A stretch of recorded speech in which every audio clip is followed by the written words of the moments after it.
नमस्कार, Monika's corner मराठीमध्ये तुमचं स्वागत आहे. रक्षाबंधन जवळ आलेलं आहे आणि आज आपण बघणार आहोत रक्षाबंधनसाठी स्पेशल स्वीट रेसिपी जी अगदी कमी साहित्यात घरातली घरात बनवून तयार होते आणि तुम्ही 5 ते 6 दिवस आधीही बनवून सुद्धा ठेवू शकता. सगळ्यात पहिल्यांदा मी इथं अमूल गोल्डचं अर्धा लिटर दूध घेतलेलं आहे. फुल फॅट क्रीम मिल्क वापरायचं, साधं दूध वापरायचं नाही, नाहीतर तुमची मिठाई लवकर घट्ट होणार नाही.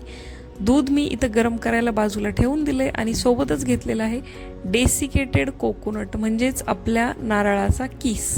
तुम्ही हवं तर ओल्या नारळाचा पाट काढून किससुद्धा काढून घेऊ शकता मिक्सरला लावून, काहीच प्रॉब्लेम नाही. मी इथं आयता जो मिळतो तो वापरलेला आहे. 1.5 कप मी नारळाचा किस घेतलेला आहे. तो 5 ते 7 मिनटं आपल्याला गॅसवर छान असा भाजून घ्यायचा आहे. थोडासा सोनेरी रंग येऊपर्यंत, खूप जास्त भाजून घ्यायचा नाही. हा व्यवस्थित ड्राय झाला पाहिजे आणि त्याचा जो नारळाचा कच्चा वास आहे तो सुद्धा निघून गेला पाहिजे. आपला छान इथं किस भाजून तयार आहे. आणि आता आपण घालणार आहोत आपल्या दुधामध्ये साखर. तर 1.5 वाटी नारळाच्या किसासाठी मी इथं अर्धी वाटी साखर वापरलेली आहे. अर्धा कप. हे एकदम मीडियम स्वीटसाठी परफेक्ट आहे. तुम्हाला जर जास्त गोड आवडत असेल तर थोडंसं साखरेचं प्रमाण तुम्ही वाढवू शकता. त्यानंतर आपल्या स्वीटला छान असं कोट करण्यासाठी मी इथं 15 ते 20 पिस्ते बारीक कापून घेतलेले आहेत. या बारीक कापलेल्या पिस्त्यामध्ये मी घालत आहे 2 चमचे नारळाचा किस, म्हणजे डेसिकेटेड कोकोनट. छानपैकी मिक्स करून याला बाजूला ठेवून द्यायचं. आपलं दूधसुद्धा इथं आटून अर्ध झालेलं आहे. दुधाची क्वांटिटी अर्धी होईपर्यंत याला आटवायचं. यामध्ये म्हणजे जवळजवळ 1 कप दूध इथं शिल्लक राहिलं पाहिजे. आता यामध्ये घालायचा आपण भाजून घेतलेला नारळाचा किस.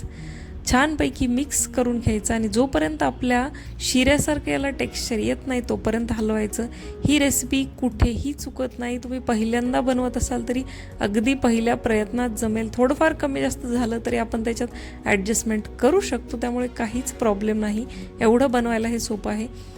तुम्ही किस टाकल्यानंतर 5 ते 6 मिनटं गॅसवर हलवून घ्यायचं. त्यानंतर मी छान याला टेक्स्चर येण्यासाठी 1 चमचा तूपसुद्धा घातलेला आहे.